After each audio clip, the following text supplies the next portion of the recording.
Hello student. আচ্ছা, তোমরা বলো দেখি তো, দাম মানে কি? দাম মানে জানো? তোমরা বলবে দাম মানে মূল্য। কিসের মূল্য? যে কোনো জিনিসপত্রের। শুধু কি জিনিসপত্রেরই মূল্য হয়? মানুষের মূল্য হয় না? মানুষেরও মূল্য হয়। মানুষের মূল্য কতটা কি তা আমাদেরকে কি করতে হয়? বুঝতে হয়। সে কেমন, সে কি পারে, তার দ্বারা কি সম্ভব। আমরা যখন স্কুলে যাই তখন কি হয় বলো তো? আমরা যে কোনো একটা বিষয় নিশ্চয়ই আমরা কমজোর হই, পারি না, দুর্বল আমরা। কিন্তু সেই বিষয়ে শিক্ষকটা আমাদেরকে কি করে? আমাদেরকে যেন তাতেও ভালো হতে হবে, তার জন্য মারধর করে, নানা রকম কটু কথা বলে। ওটা কি উচিত? উচিত না। কিন্তু একদিন আমরা কি হয়, আমাদের জীবনে এমন সময় আসে আমরা তা থেকে বঞ্চিত হয়ে একটা নতুন বিষয়ের সঙ্গে জড়িত হয়ে তার মাধ্যম দিয়ে একটা নতুন কিছু গড়ে তুলি। আবার যখন ওই একটা বিষয়ে যে শিক্ষকের সঙ্গে হঠাৎই যদি আমাদের দেখা হয়ে যায়, ঠিক আমাদের পুরোনো দিনের কথাটা মনে পড়ে, তাই না?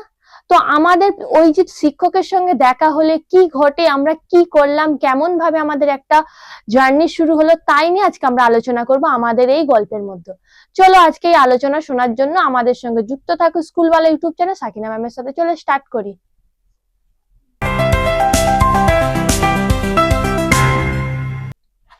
দেখো দেওয়াই আছে, আমরা দেখো নবম শ্রেণীর দাম নিয়ে আলোচনা করব। কে লিখেছেন? নারায়ণ গঙ্গোপাধ্যায়। দেখো এখানে দেওয়া আছে, এতক্ষণ আমরা 8 ক্লাসে আমাদের অনেক সময় দেখবে একটা প্রশ্ন হয়ে থাকে। কি প্রশ্ন?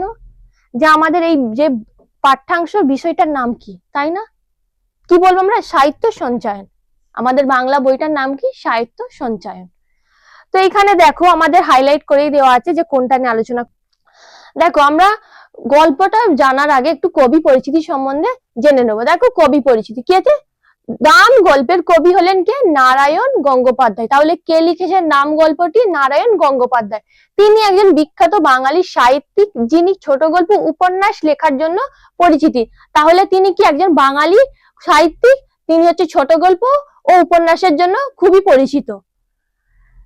তার সৃষ্ট কাল্পনিক চরিত্র, একটা কল্পনা করেছে এমন একটা চরিত্র টেনিদা, কাদের কাছে বিখ্যাত? শিশুদের কাছে খুবই জনপ্রিয়। দেখো এখানে নাম দেওয়াই আছে নারায়ণ গঙ্গোপাধ্যায়। সাহিত্যিক পরিচয় হিসাবে কি বলতে পারি আমরা? আগেই দেখো এখানেই জেনেছি যে ছোট গল্প আর উপন্যাসের জন্য, এটাও দেওয়া আছে। দেখো ছোট গল্প আর উপন্যাসের জন্য তিনি সুপরিচিত। তার উল্লেখযোগ্য কাজ কি? তার লেখা কিছু উল্লেখযোগ্য ছোট গল্প সংকলন হলো কি? বিতংশ, দুঃশাসন, ভগবতী এবং কিছু উল্লেখযোগ্য উপন্যাস হলো বৈজ্ঞানিক শিলালিপি ও লাল মাটি। তাহলে বুঝতেই পারছো আমরা শুধু কবি পরিচিতির সময় এইগুলোকে আমরা অনেক সময় এড়িয়ে চলে যাই, শুধু আমাদের যেই বিষয়টা থাকে সেটা সম্বন্ধে একটু জেনে নিই। তারপরে তিনি যে আরো এতগুলো যে সংকলন উপন্যাস লিখেছেন সেগুলো আমরা জানি না। দেখো জনপ্রিয় চরিত্র কি? তিনি টেনিদাগ নামক একটি কাল্পনিক চরিত্র সৃষ্টি করেছেন। দেখো এখানেই আগেই বলে দেওয়া হয়েছে যে শিশুদের কাছে খুবই জনপ্রিয়। তাহলে বুঝতেই পারছো তার জনপ্রিয়তার একটা অন্যতম হলো টেনিদা। দেখো গল্পের বিষয়বস্তু, গল্পের বিষয়বস্তু কি কি বলেছেন যে নারায়ণ গঙ্গোপাধ্যায় বলতে চেয়েছেন যে দাম গল্পটি হলো এমন একটা গল্প যেখানে দেখবে কোন শিক্ষক, তিনি হলেন কে? অঙ্কের শিক্ষক, কিন্তু একটা স্টুডেন্ট, একটা ছাত্র, একটা ছাত্রী এমনও হয় দেখবে অঙ্কটা পারে না। বেশিরভাগই অনেকের মধ্যে এই সমস্যাটা হয়ে থাকে যে অঙ্ক পারে না। তো তার জন্য কি হয়, আবার এক একটা শিক্ষক এতটাই ভয়ঙ্কর হয়, আমরা অনেক সময় কি করি বলতো, যে তার যে ভয়ঙ্করতার জন্য আমরা যেটা জানি সেটাও ভুলে যাই। হয়ে থাকে দেখবে এক্সাম হলেতে দেখবে আমরা বসেছি, আমাদের জানা প্রশ্নও দেখবে আমরা যেন অজানা লাগে। কেন? আমাদের মধ্যে একটা ভয় কাজ করে। তো ঠিক তেমনি যারা যে জানে তারাও যেন পারে না। চলো একটু পড়ে শুনিয়ে দিই কি আছে। নারায়ণ গঙ্গোপাধ্যায়ের দাম গল্পের মূল বিষয়বস্তু হলো মানুষের মূল্য বা দাম নিয়ে একটি বৃদ্ধপ্রাত্যক আলোচনা। এখানে হচ্ছে কাদের নিয়ে আলোচনা? মানুষের যে মূল্য, তোমাদেরকে শুরুতেই বলেছি যে মানুষের যেটা মূল্য কি সেটাও আমরা জানবো। যেখানে গল্পের প্রধান চরিত্র একটি দাম নামক জিনিসের সন্ধান করে, যা আসলে মানুষের জীবনের মূল্য বিচার করে।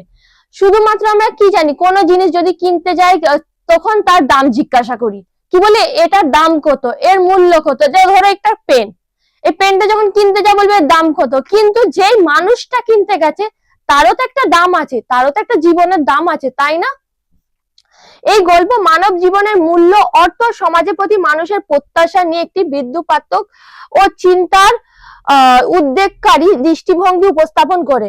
তাহলে বুঝতেই পারছো যে মানুষের যে মূল্য সেটা বোঝানোর জন্য এই দাম গল্পতে তাই বলা হয়েছে। মানুষের মূল্যবোধ কি?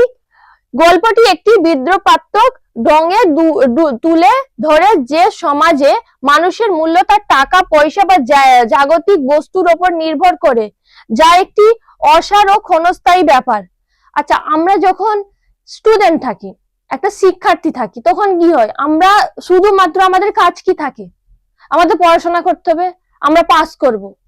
আমরা কি কোনো সময় ওই টাইমটাই কি কল্পনা করতে পারি আমার ভবিষ্যতে কি হতে পারে? তো অনেক সময় কি হয়ে যায় দেখবে যে আমরা অঙ্ক পারি না। মাধ্যমিকের পর একটা অপরচুনিটি আছে, কি? সায়েন্স না আর্টস। যে অঙ্ক পারে না সে কি করবে? সে তৎক্ষণাৎ গিয়ে একেবারে একদম মাধ্যমিক আমি পাস করে গেছি, আমি একদম আর্টস নিয়ে নেব, এর মধ্যে কোনো রকম অঙ্ক নেই। তো তাই হয়, অনেকে তাই করে। তো আমাদের এই গল্পের মধ্যে আমরা দেখবো যে কথক আছে, তিনি কি করবেন? তিনি অঙ্ককে একদম এড়িয়ে চলে যাবে। তার কাছে যেন একদম অঙ্ক যেন একটা ভয়ঙ্কর যেন একটা রূপ বলে না, তেমনই ঠিক। মূল্য ও দামের পার্থক্য কি? এই গল্পের লেখক মানুষের প্রকৃত মূল্য ও জাগতিক দামের মধ্যে যে পার্থক্য রয়েছে তা বোঝাতে চেয়েছেন। মানে একটা জিনিসের যে দাম, একটা মানুষের যে দাম, তাই নিয়েই লেখক আলোচনা করেছেন। প্রকৃত সুখের সন্ধান। গল্পের প্রধান চরিত্র দাম নামক বস্তুটি খুঁজে বেড়ায়, যা আসলে জীবনের প্রকৃত সুখ ও শান্তির প্রতীক। দাম, আমাদের যে জীবনের একটা দাম আছে, সেইটাকে আমরা কখন খুঁজি, কেন খুঁজি? আমাদের জীবনের সুখ, আনন্দ, তার শান্তি, তার জন্য খুঁজি।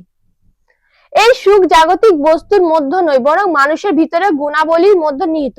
মানে এটা কোনো বস্তুর যে গুণ তা নয়, এইটা আমাদের মধ্যেই আছে। আমাদের কতটা জীবনের মূল্য, আমরা একটা মানুষের কতটা মূল্য, সেগুলো আমাদের মধ্যেই থাকে।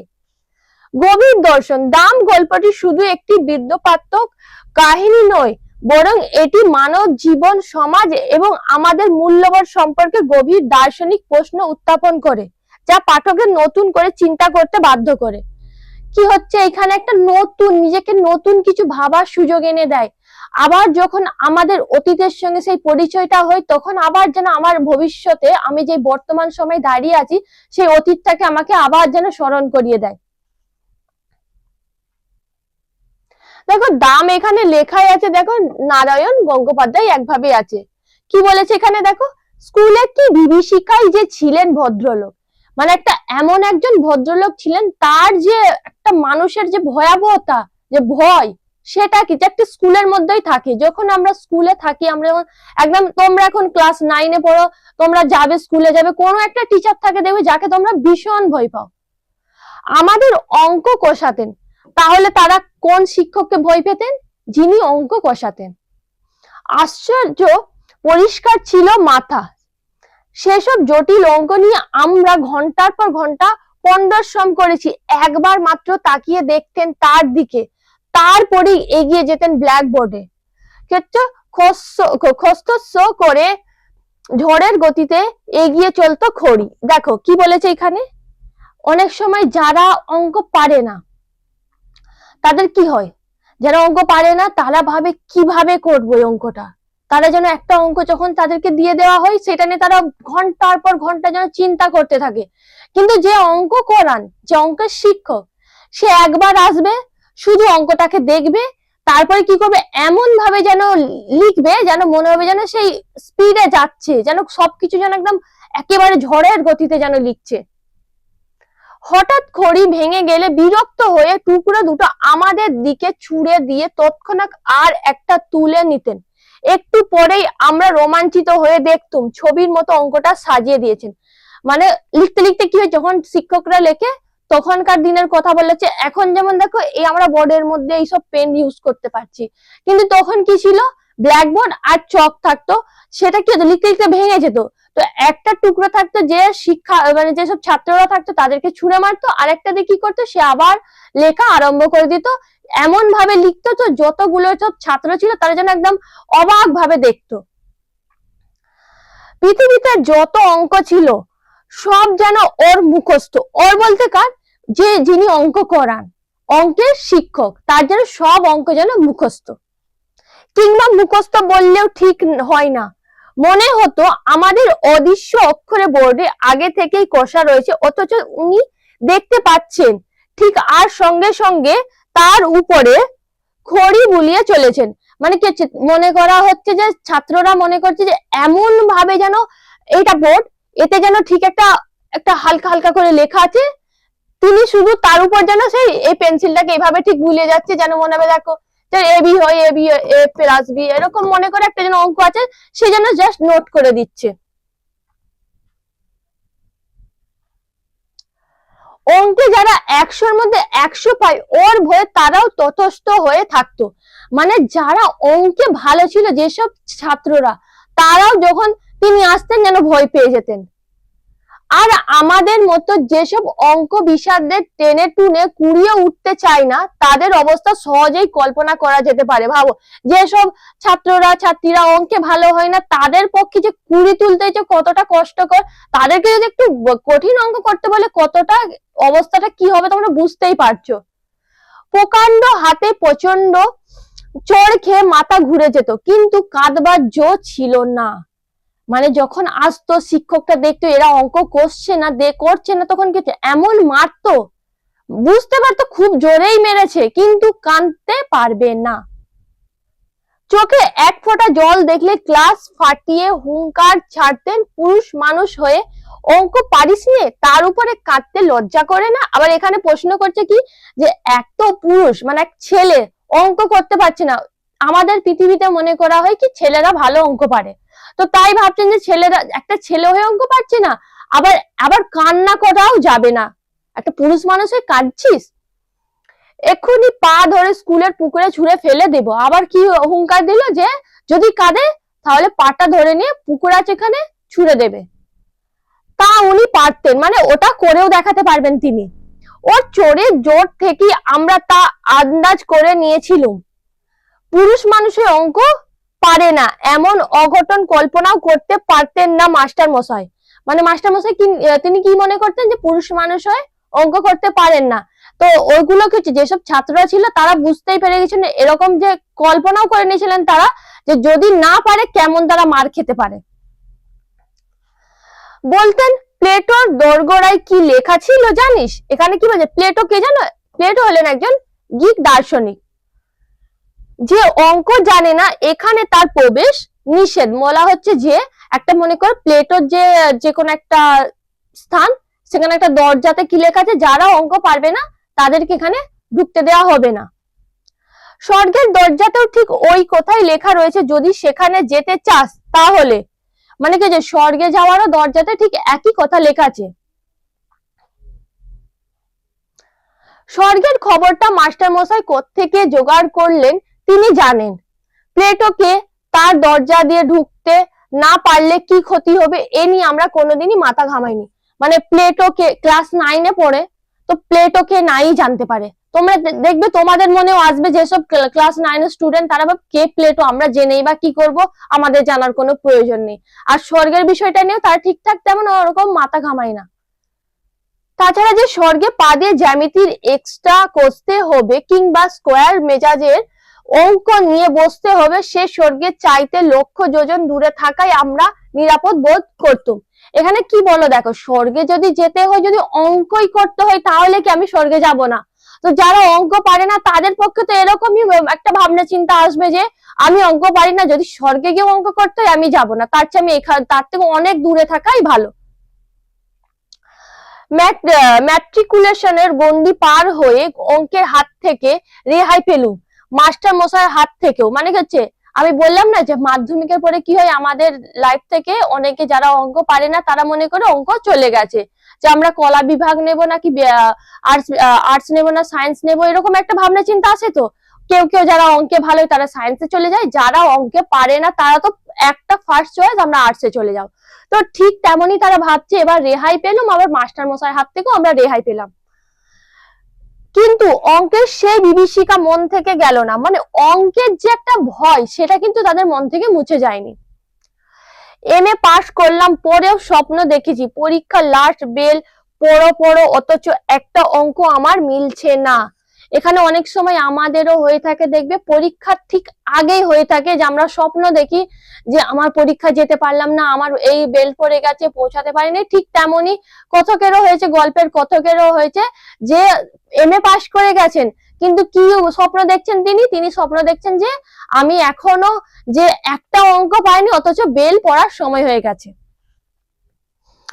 মাস্টারমশাই গার্ড হয়ে একবার আমার সামনে এসে দাঁড়িয়েছেন, দু চোখ দিয়ে তার আগুন ঝরছে, দাঁতে দাঁতে ঘষে বলছেন, মানে মাস্টার মশাই দেখবে যারা এক্সাম হলে বসে থাকে, তাদের যে পাশে থাকে যারা পারে না, তাদের ক্ষেত্রে দেখবে একটা যারা মনের মধ্যে একটা ভীতি সৃষ্টি হয়, ভয়ের সৃষ্টি হয়, আবার তার উপর যেন মাস্টার মশাইটা যদি ভয়ঙ্কর হয়, তাহলে তো বুঝেই নাও যে কেমন অবস্থা হতে পারে। মাথার উপর ঘুরন্ত পাখার সত্ত্বেও ঘামে নিয়ে আমি জেগে উঠেছি। মৃদু নীল আলোয় দেখেছি চেনা ঘরটাকে, চোখে পড়েছে সামনে আমার পড়ার টেবিল, আমার বইপত্রের স্তূপ। এখানে কি হচ্ছে, মানে ওপরে ফ্যান চলছে, পাখা চলছে, তার সত্ত্বেও ওই স্বপ্নের দেখে ঘেমে গেছেন। আবার কি স্বপ্ন দেখেছেন এখানে দেখো, তার যে একটা পড়ার যে একটা জায়গা ছিল, টেবিল ছিল, বইপত্র, সেগুলো আবার দেখেছেন। গভীর তৃপ্তির সঙ্গে ভেবেছি এখন আর আমাকে স্কুলে অঙ্ক কষতে হয় না, আমি কলেজে বাংলা পড়াই। তাহলে দেখো বুঝতেই পারছো, তাহলে সে কোন বিষয় নিয়ে গিয়েছেন, বাংলা বিষয় নিয়ে। এখন আর তাকে কি করতে হয়, তিনি এখন আর অঙ্ক করেন না। একদিন একটি পত্রিকার পক্ষ থেকে ফরমাস এলো, আমার ছেলেবেলার গল্প শোনাতে হবে। কি বলছে, একটা পত্রিকা তাকে রিকোয়েস্ট করলো যে এক একটা হয় না যে তাদের একটু সম্বন্ধে লিখতে হয়, আর হয় তো অনেকের কাছেই আসে, তো এসেছেন কার কাছে, কথকের কাছে এসেছেন, বলেছেন যে তোমার যে ছেলেবেলায় কেমন কি ছিল একটু লিখে দিতে।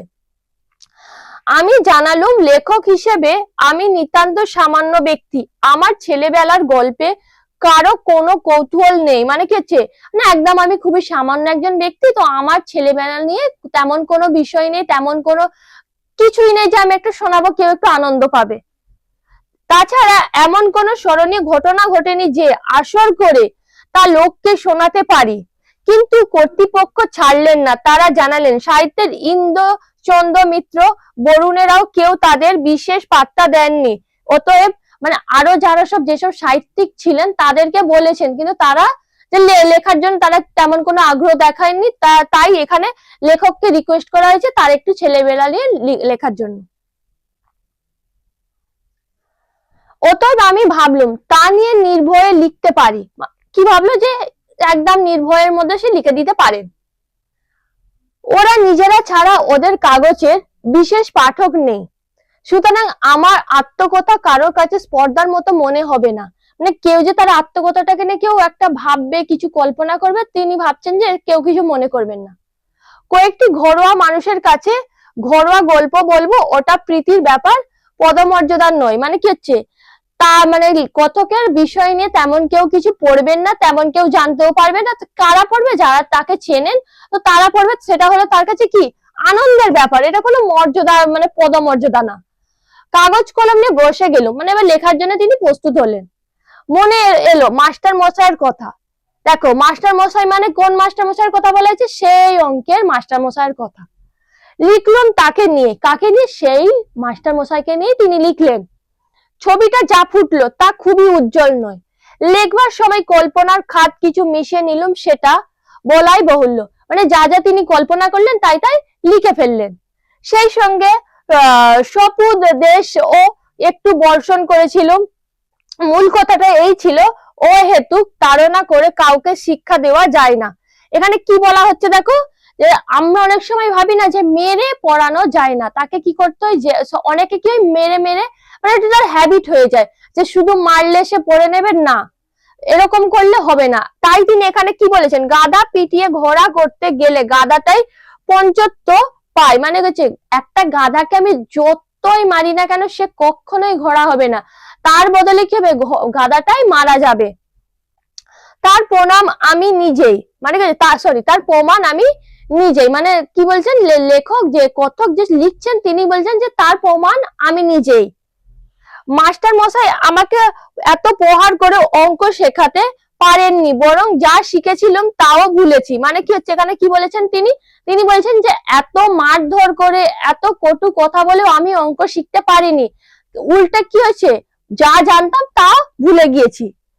এখন 2 আর 2 এ 4 না 5 হয়, তাই নিজের মধ্যে সন্দেহ জাগে। কি হচ্ছে যে 2 2 যে 4 হয় সে না 5 হয়, তাই নেই কথকের মধ্যে একটা যেন সন্দেহ সৃষ্টি হয়। পত্রিকার কর্তৃপক্ষ খুশি হয়ে আমাকে 10 টাকা দক্ষিণা দিয়ে গেছেন। এখানে কত টাকা দিয়ে গেছেন? 10 টাকা দিয়ে গেছেন। মাস্টার মশাইয়ের কাছ থেকে এইটুকুই আমার নগদ লাভ। মানে কি হচ্ছে, এইটুকুই তিনি নগদ লাভ করেছেন। তারপরে আরো অনেক দিন পার হয়ে গেল, সেই লেখার কথা ভুলে গেল মাস্টার মশাইকেও। দেখো এখানে যে তিনি লিখেছিলেন তাও ভুলে গেলেন, যে মাস্টার মশাই ছিলেন তাকেও ভুলে গেলেন। বয়স বেড়েছে, বিনিদ্র রাত্রি যাপনের মতো অনেক সমস্যা এসে দেখা দিয়েছে জীবনে। মানে একটা সময়ের সাথে সাথে যেসব সমস্যাগুলো আছে জীবনে, সেইগুলোও এসেছে। বর্তমানে দাবিটা এত বেশি জোরালো যে স্মৃতির দিকে তাকাবার অবসর পর্যন্ত মেলে না। মানে এতটাই ব্যস্ততার জীবন যে তিনি কিছু মনে করবে, অতীতকে মনে করবে, সেই সময়ও নেই। এমনই সময় বাংলাদেশের এক প্রান্তের একটি কলেজ থেকে ডাক এলো, ওদের বার্ষিক উৎসব, অতএব আতিথ্য নিতে যেতে হবে ওখানে এবং বক্তৃতা দিতে হবে। একটা বাংলাদেশের একটা কলেজ থেকে তাকে নেমন্তন্ন জানানো হলো, সেখানে গিয়ে কি করতে হবে, তাকে বক্তব্য দিতে হবে কিছু। এইসব উপলক্ষে বিনা পয়সায় বেড়ানো যায়। মানে এখানে কিছু না খরচ করে এইসব মানে জায়গায় যাওয়া যায়। তাছাড়া কলকাতা থেকে কেউ বাইরে গেলে তার কিছু রাজকীয় সম্বর্ধনা মেলে, এখানকার চড়ুই পাখিও সেখানে রাজহংসের সম্মান পায়। কি বলেছে এখানে, যে আমরা কলকাতা থেকে একটা অন্য জায়গায় যাব, যেখানে দেখবে যে অন্য জায়গা থেকে একটা লোক আসলে তার একটা দেখবে আপ্যায়ন যেন অন্যরকমই হয়। এখানে কি বলেছে, যেখানে চড়ুই পাখির মতো আমার মূল্য মানে থাকে, কিন্তু অন্যত্র গেলে কি হয়, যেন নিজেকে রাজহংসের মতো যেন মনে হয়। কলকাতা থেকে দূরত্ব যত বেশি আমাদের মতো নগণ্যের পক্ষে ততই সুখাবহ। মানে কি হচ্ছে, যতটাই দূরত্ব হবে ততটাই যেন আনন্দের বিষয়। আমি সুযোগটা ছাড়তে পারলুম না। মানে একটা সুযোগ পেয়েছে, এটা ছাড়তে পারলেন না তিনি। গিয়ে পৌঁছাতে চা খাবার, আত্মীয়তার উচ্ছ্বাস। ছেলেরা তো এলোই, 2-4 জন সম্ভ্রান্ত লোক এসেও বিনীতভাবে আলাপ করে গেলেন। মানে যেসব ছাত্রীরা ছিলেন, মানে ছাত্র ছিলেন বলতে পারি, তো তারা তো এলো, তার সাথে সাথে কারা এলেন, আরো অনেক মানে একটু ব্যক্তিগণেরাও ছিলেন, তারাও একটু আলাপ করলেন বিনীতভাবে। এমনকি খান কয়েক অটোগ্রাফের খাতা পর্যন্ত এগিয়ে এলো। মানে অনেকে আবার অটোগ্রাফ নিতেও এলেন। রোমাঞ্চিত কলেবরে আমি স্বাক্ষরের সঙ্গে সঙ্গে বাণী বিতরণ করতে লাগলুম। ব্যক্তি হিসেবে আমি যে এত মূল্যবান এর আগে কে ভেবেছিল সে কথা। মানে সেই সময় অতীতকে কল্পনা করছে, আবার এই বর্তমানকে ভাবছেন কত ভেবে, কি মনে করছেন তিনি, যে আমি এত মূল্যবান আমি নিজেই জানতাম না। বললাম না মানুষের জীবনেরও মূল্য আছে। দেখো সবাই জাকিয়ে বক্তৃতা করা গেল, মানে একটা সবাই গিয়ে সেখানে তিনি বক্তৃতা দিলেন। কি দিলেন, রবীন্দ্রনাথ থেকে 12টা উদ্ধৃতি দিল। মানে রবীন্দ্রনাথের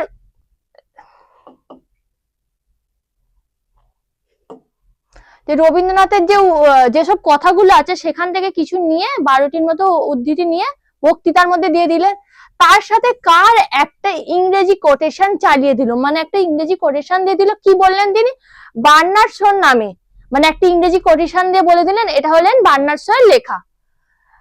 শেষে দেশের তরুণদের নিদারুণ ভাবে জাগ্রত হতে বলে যখন টেবিলে একটা প্রকাণ্ড কিল মেরে বক্তৃতা শেষ করলাম। দেখো এমন কিছু বক্তৃতা দিলেন যেখানে যে তার বক্তৃতা শুনে যে যেসব তরুণরা ছিল তারা যাতে অনুপ্রাণিত হয়, দেশের জন্য কিছু ভবিষ্যতে করার জন্য যাতে জাগ্রত হয়, বলার সাথে সাথে একটা কিল মারলেন তিনি। তখন অল্পের জন্য ফুলদানিটা রক্ষা পেল। একটা ফুলদানি ছিল, সেটা যেন অল্পের জন্য আর একটু হলে যেন পড়ে যেত, ঠিক যেন রক্ষা পেয়ে গেল। আর হলো ফাটানো হাততালিতে কান বন্ধ হওয়ার জো। মানে যে সব হাততালি মারলো তার বক্তৃতা শুনে যেন কানটা ঠিক বন্ধ হয়ে যাবে। বুড়ো প্রিন্সিপাল পর্যন্ত মুগ্ধ হয়ে আমাকে বললেন, ভারী চমৎকার বলেছেন আপনি, যেমন সারগর্ভ তেমনই সুমধুর। মানে যে প্রিন্সিপালটা ছিলেন তিনি বললেন খুব ভালো বলেছেন, যেমন কথা যেমন বক্তৃতা তার মধ্যে যেন একটা মধুর, যেন বলেন একটা সৌন্দর্য, আনন্দ, মাধুর্য। আমি বিনীত হাসিতে বললুম, আজ শরীরটা তেমন ভালো নেই, তাই মনের মতো করে বলতে পারলুম না। আবার তিনি কি বললেন, কথক কি বললেন, যে আজকে শরীরটা আমার ভালো না, তাই আমি ঠিকঠাক বলতে পারিনি। পাশে দাঁড়িয়ে থাকা ছেলেরা বিষয়ে চোখ কপালে তুললো। মানে পাশে যেসব ছেলেরা ছিল তারা যেন অবাক হয়ে গেল, তাদের যেন চোখটা যেন কপালে উঠে গেল। শরীর ভালো নেই তাতেই এরকম বললেন স্যার? শরীর ভালো থাকলে তো, মানে তারা ভাবছে যে যদি শরীর ভালো নেই এত সুন্দর বলতে পারেন, যদি শরীরটা তার ভালো থাকতো আরো কত সুন্দর বলতেন তিনি।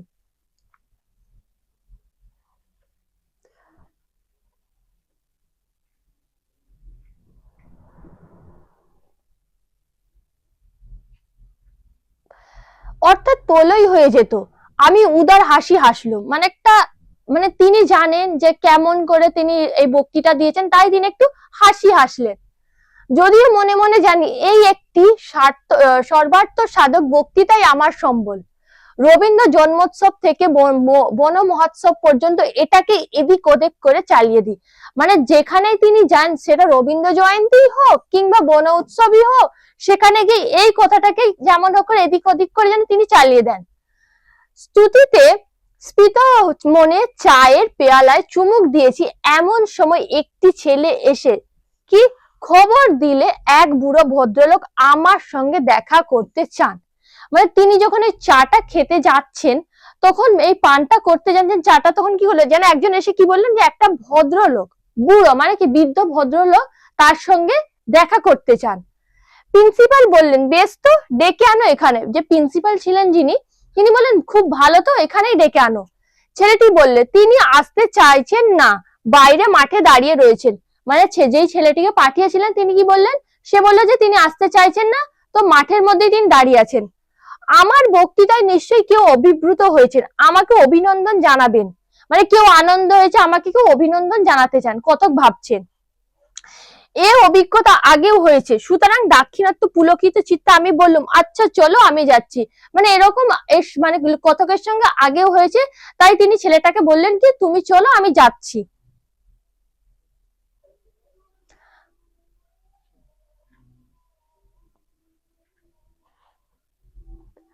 হলের বাইরে ছোট একটা মাঠ, তরল অন্ধকারে ঢাকা। মানে একটা যে হলটা ছিল তার বাইরে একটা মাঠ ছিল, সেটা যেন অন্ধকারাচ্ছন্ন। এত আলো থেকে বেরিয়ে এসে প্রথমে ভালো করে কিছু দেখতে পেলুম না। মানে আলো থেকে যাওয়ার সাথে সাথে কি হয়, কোনো জায়গায় গেলে মানে কিছু না দেখতে পাওয়া যায় না। তারপর চোখে পড়লো মানুষটিকে, তারপর কি হলো, মানুষটিকে চোখে পড়লো। কুঁজো লম্বা চেহারা, মাথার চুলগুলি, সাদা চুলগুলি চিকমিক করছে। দেখো, কুঁজো লম্বা চেহারা, কুঁজো হয়ে গেছে, চেহারাটা কেমন লম্বা, আর যে চুলগুলো ছিল সেগুলো সব সাদা হয়ে গেছে। ডাকলেন সুকুমার। এখানে দেখো কথকের নাম নিয়ে ডাকলেন। আমি চমকে উঠলুম, মানে যে কথক ছিলেন তিনি চমকে গেলেন। এখানে কেউ আমার নাম ধরে ডাকতে পারে, সেটা যেমন আশ্চর্য, তার চেয়েও আশ্চর্য ওই গলার স্বর। মানে কেউ আমার নাম ধরে ডাকতে পারে একটা অজানা জায়গায়, তো সেটা তো একটা অবাক হওয়ার বিষয়, তার সাথে সাথে এই যে সাউন্ডটা শুনলেন সেটা যেন আরো অবাক হওয়ার বিষয়। আমার মনটাকে অদ্ভুত ভাবে দুলিয়ে দিল। শীতের অন্ধকার থেকে একটা ভয়ের মৃদু শিহরণ আমার বুকের ভিতর দিয়ে বয়ে গেল। মানে তার মনটাকে দুলিয়ে দেওয়ার সাথে সাথে মনের মধ্যে যেন একটা, বুকের মধ্যে একটা ভয় গেল কিছু একটা। আমাকে চিনতে পারছো না সুকুমার? আমি এখানে কি বলছে, সুকুমার আমাকে চিনতে পারছো না? আমি কে?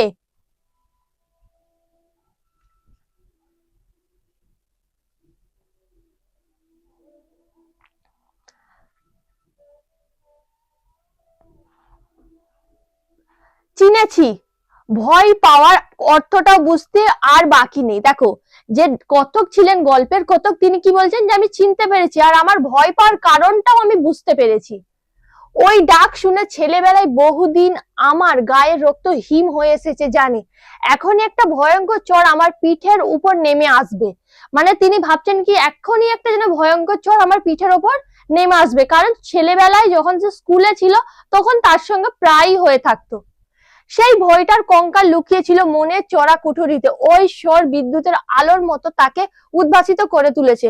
মানে তার মনের মধ্যে যে ভয়টা কাজ করেছে, কেন করেছে সে বুঝতেই পেরেছে।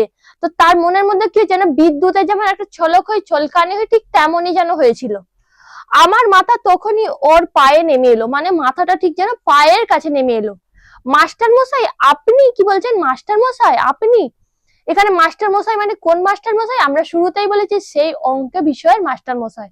মাস্টার মশাই বলেন, বেঁচে থাকো বাবা, যশস্বী হও, মানে এখানে খ্যাতি লাভ করো। রিটায়ার করার পর এখানে এসেই মাথা গুঁজেছি, মানে যখন রিটায়ার হয়েছে তারপর আমি এখানে এসেই মানে একদম তিনি বসবাস করছেন। বাড়ি থেকে বেরোই না, আজ তুমি বক্তৃতা করবে শুনে ছুটে এসেছি, মানে বাড়ি থেকে খুব একটা বেরোই না, যে তুমি বক্তৃতা করবে সেটা জেনে এখানে ছুটে এসেছি। খুব ভালো বলেছে সুকুমার, খুব খুশি হয়েছি। কি বলছে? যে সুকুমারকে বলছে খুব ভালো বলেছে, শুনেও যেন খুব খুশি হয়েছি।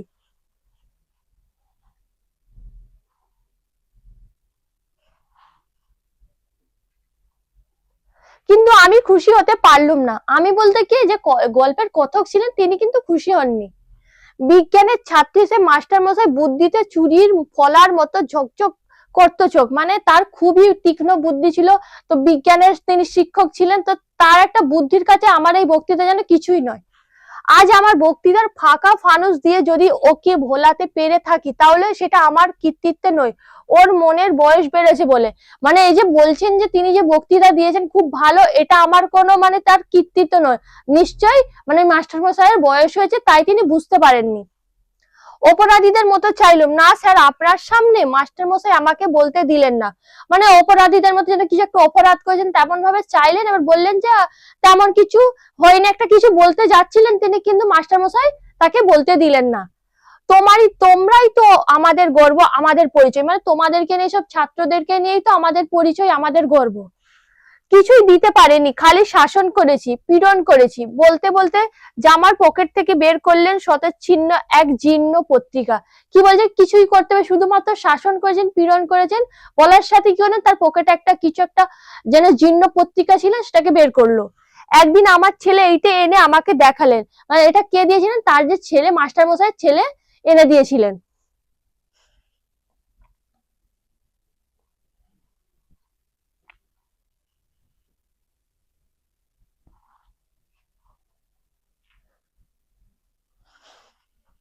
আলো জ্বলছে তো? আলো পড়ে আনন্দে আমার চোখে জল এলো, মানে যখন মাস্টার মশাই চিঠিটা মানে একটা পত্রিকাটা পড়লেন, তখন খুবই যেন আনন্দ পেলেন। আনন্দ পাওয়ার সাথে সাথে চোখের মধ্যে যেন জল চলে এলো। কত কাল হয়ে গেল, তবু সুকুমার আমাকে মনে রেখেছে, আমাকে নিয়ে গল্প লিখেছে। কি বলছেন? যে কত সময় চলে গেছে, দেখো সুকুমার এখনো আমাকে ভোলেনি, আমাকে নিয়ে গল্প লিখেছেন। সকলকে এই লেখা আমি দেখাই, বলি দেখো আমার ছাত্র আমাকে অমর করে দিয়েছে, মানে আমার ছাত্র আমাকে এখনো মনে রেখেছে, আমাকে মনের মধ্যে রেখে যেন অমর করে দিয়েছে। মুহূর্তে আমার জিভ শুকিয়ে গেল, লজ্জায় আত্মগ্লানিতে আমার মাটিতে মিশে যেতে ইচ্ছা করলো।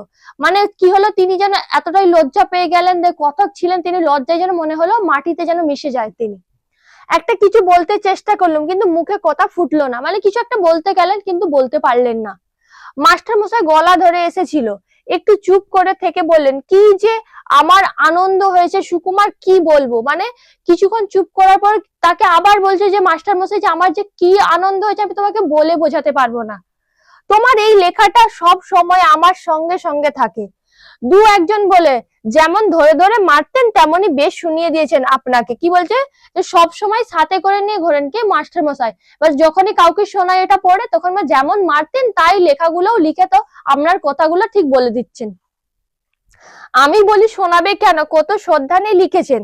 আর সত্যিই তো, অন্যায় যদি করেই থাকি, ওরা ছাত্র, ওরা সন্তান, বড় হলে সে অন্যায় আমার শুধরে দেবে বই কি। মানে কি বলছে, যদি অন্যায় করে থাকি তাহলে ঠিকই তো বলেছেন, ওরা ছাত্র, ওরা সন্তান, সেগুলো তো ওদেরই কাজ যে শুধরে দেওয়ার।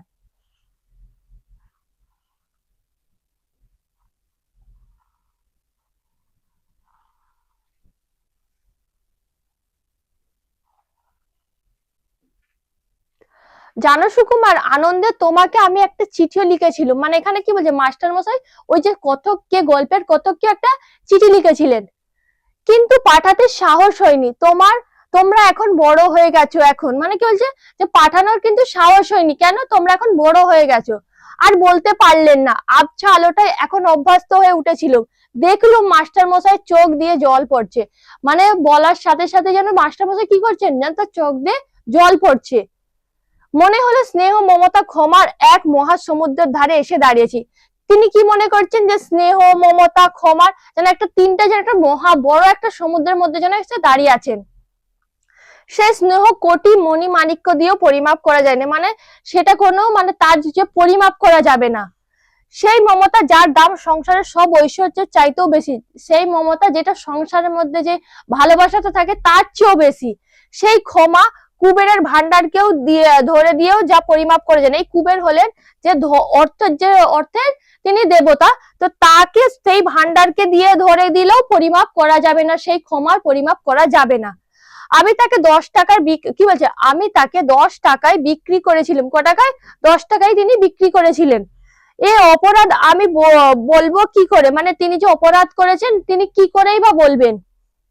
এই লজ্জা আমি কোথায় রাখবো? এই লজ্জাটা, তিনি যে লজ্জাটা পাচ্ছেন সেটাই বা কোথায় রাখবেন। দেখো তাহলে আমাদের এই যে দাম দাম গল্পের মধ্যে আমরা দেখলাম যে পুরো বিষয়টাই বুঝলাম। যদি তোমাদের কোথাও বুঝতে অসুবিধা হয়ে থাকে নিশ্চয়ই জানিও, যদি ভালো লেগে থাকে তাও জানিও। আজকে এই পর্যন্ত, আবারও তোমাদের সঙ্গে দেখা হবে। Thank you.